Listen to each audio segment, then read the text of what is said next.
Haleluya, haleluya. Yesu Kristo ashimwe. Ndabasuje mu izina rya Yesu. Abo tubana mu bihe byiza byo gusenga, aho muherereye hose. Yesu Kristo ashimwe.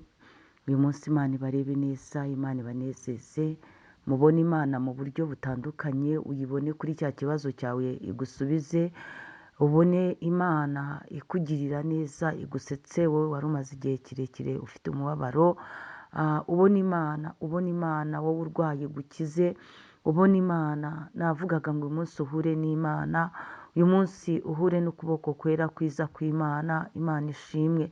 Twatuye kugira neza kw'Imana ku buzima bwacu, twatuye gutabarwa n'Imana, twatuye kurengerwa n'Imana, twatuye umugisha mu mirimo y'amaboko yacu. Imana ishimwe. Mbere ya byose rero mwene data, hereza Imana icyubahiro, ujye uyishimira ibyo yakoze, aho igejeje ikora, uyishimire ko ari Imana yuzuye imbabazi n'urukundo. Imana ishimwe. Mwaka kanya nyemerera wowe tubana mu bihe byiza byo gusenga, ndabizi ujya umbwira amagambo ankomeza muri uru rugendo, nawe Imana ijye gukomeza kandi kwigaragariza. Rero inshuti zanjye, abakristo dusengana mu itorero Elayono Mountain Church mu Rwanda, aho muherereye hose, ibihugu murimo byose, nabasuhuzaga muri iki gitondo.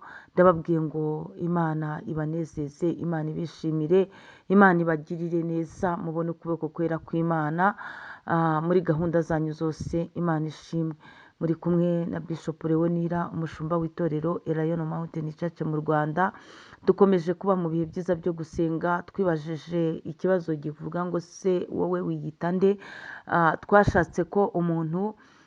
Nashatse ko umuntu we ubwe yishyira ku munzani, akareba imirimo ye, akareba imyitwarire ye. Mbese wowe ubwawe izina wakiyita bitewe n'ibikorwa byawe, ibikuganza, mbese bya bintu ukunda kujyamo, burya niryo zina ryawe ry'imbere. Rero wowe wiyita nde? Ese wiyita umuntu ukunda Imana, ushaka Imana? Ese wiyita nde? Wiyita umunebwe mu by'Imana, wumva waraterera iyo waragezeyo ukavuga utatu ubundi se ndasenga iki? Ese wowe wiyita nde? Ese usanga uri umubeshyi? Nimba uzi ko uri umubeshyi nyine ukunda kubeshya, ubwo uri umubeshyi. Ese wowe wiyita nde? Ugira ishyari, ntiwishimira ibyiza bya bagenzi bawe, ubwo nyine nimba uri umunyeshyari ni ukuri. Ese wowe wiyita nde? Uri indyarya, ukunda kubwira abantu ko bakunda kandi ubabeshya. Rero ese wowe wiyita nde? Mbese bya bikorwa byawe bya buri munsi bihora bikuzaho, niryo zina ryawe ry'ukuri, ni naryo Imana ikureberamo. Ese wowe wiyita nde? Wiyita se ubona uri umusambanyi? Ubwo nyine uri umusambanyi kuko ubikunda cyane ukanabikora. Ubwo se wowe wiyita nde? Njyewe narakubwiye ngo wirebe muri miruwari wowe ubwawe, wiyinjiremo, nurangiza uramenya izina ryawe. Ese uri umunyembabazi? Niba ukunda gutanga imbabazi, ntutinde ku bintu, ugashaka kubaho wifitiye amahoro, nyine uri mahoro, uri umunyamahoro. Ese wowe wiyita nde? Reka dusome ijambo ry'Imana twihuse. Tugiye gusoma ubutumwa bwiza bwa Yesu Kristo nk'uko bwanditswe na Mariko, ibice ni 5. Turasoma twihuse. Reka duhere ku murongo wa mbere, dusome titire y'ijambo. Handitse ngo Yesu yirukana abadayimoni benshi mu muntu. Bafata hakurya y'inyanja mu gihugu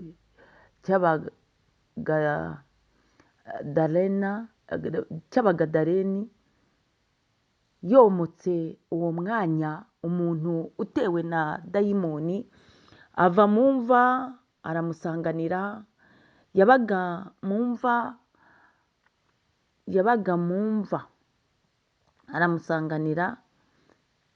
mva, nta wari ukibona icyo ashobora kumubohesha, naho waba umunyururu, kuko kenshi bamuboheshaga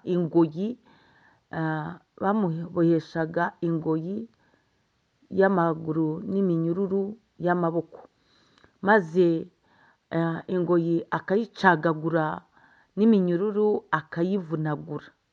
Mana yanjye, ntihagire umuntu ubasha kumuboha.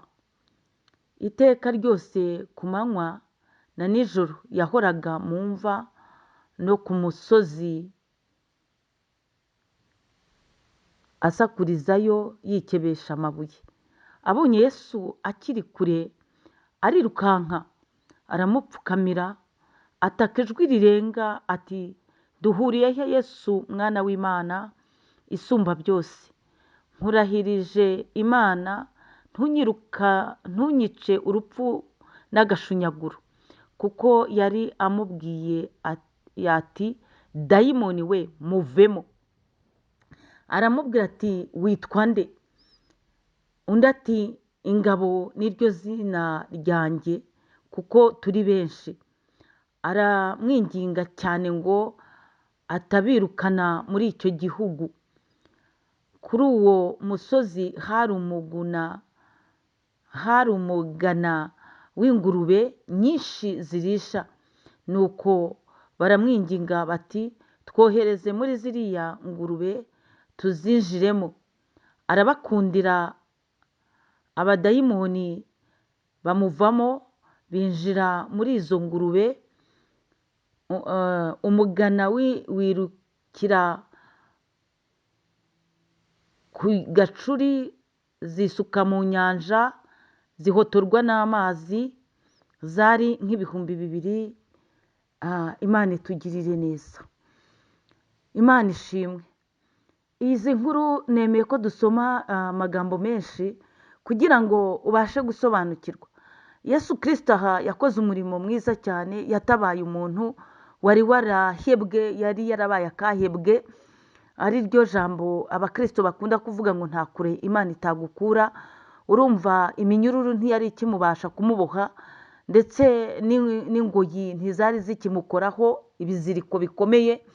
Ariko Yesu Kristo agira neza cyane. Yaje kuruhura no gukiza imbabare ndetse n'abatagira kirengera. Uyu muntu, izi nkuru zitubwiye yuko yiberaga mu mva. Niho yari asigaye yibera. Ibyo kubana n'abantu byari byararangiye. Ngo yahoraga yikebesha amabuye. Mbese urupfu rwari rwaramugose, nawe yari umupfu mu bapfu. Niyo mpamvu yiberaga iyo ngiyo mu mva.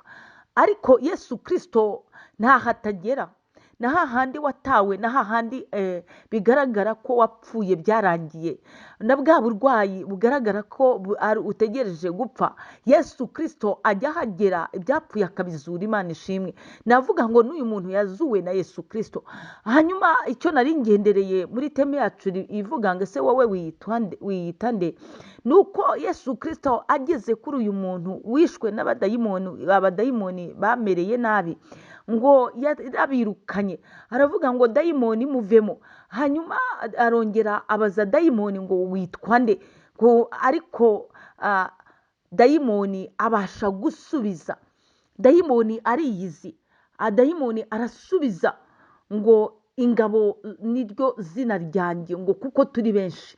N'abadayimoni biyiza amazina. N'abadayimoni bakugose, bakunesheje, n'abadayimoni bakuyoboza igitugu, bo biyiza amazina, bazi ko ari ingabo. Arabaza ngo witwa nde? Baravuga ngo ingabo niryo zina ryanjye kuko turi benshi. Abadayimoni rero iyo bamaze kuba benshi, basigaye bitwa ingabo muri wowe. Niba abadayimoni ubona bagukoresha ibintu bitandukanye, bigatuma uhinduka kahebwe, bigatuma izina yegura rifite ry'ababyeyi bakwise, ariko sosiyete ikuziho irindi zina. Murabizi abantu babaye mu giturage, hari abantu bitwaga ba Rudomoro. Abo ngabo bakaba ari abantu b'inkozi z'ibibi. Hari n'andi mazina ntabwo nshaka kuyavuga, ariko hari amazina asobanura umuntu. Akivuga izina ry'uwo muntu, abantu bose bagahita bavuze bati uriya muntu yitwa Manyanga. Nta kindi nyine uhita ukuraho, uba uzi ko nta cyiza umutegerejeho. Umuntu bakivuga ngo uriya n'ibihemu, nta kindi uba umutegerejeho, uba utegereje yuko nawe aguhemukira. Rero reka nkubwire, n'abadayimoni biyiza amazina. Abadayimoni ubwabo biyiza amazina. sinzi impamvu rero wowe nakubaza ngo si wowe witwa nde ugatangira gushidikanya nawe ubwawe icyaha ukora nicyo cyitirirwa wowe, icyaha wakunze, icyaha ubamo, icyaha cyawe. Uzarebe umuntu ukunda kwisekera, umuntu ukunda kugwa neza. Abantu baravuga bati uriya muntu ni umugwaneza, igihe cyose ahora atwenga, igihe cyose aba yisekera, iyo umugezeho agusubiza neza, iyo umugezeho uraruhuka. Ariko se wowe wiyitwa nde? Wiyita nde? Kubonye ko n'abadayimoni bazi gusubiza uko bitwa, n'abadayimoni bazi gusubiza. Ndagira ngo nkubwire ngo iyo tuvuga abadayimoni ntabwo ari ikintu cyoroshye, kuko imisiyo yabo niyo kugutandukanya n'ubwiza bw'Imana, niyo kugutandukanya n'umudendezo n'amahoro. Niyo mpamvu nakubwiraga ngo aka kamwanya rero ni wihane. Nimba ufite icyaha cyakunaniye, wihane, wakire Yesu Kristo nk'umwami n'umukiza wawe, wihane usabe umwuka wera kuganze, wihane usabe imbaraga z'Imana zikuneshereza icyaha n'igisa nacyo, wihane uhinduke mu byo uvuga n'ibyo ukora, wihane rwose. Imana ikugire neza. Shalom shalom, muhaye muronke mugendane n'Imana.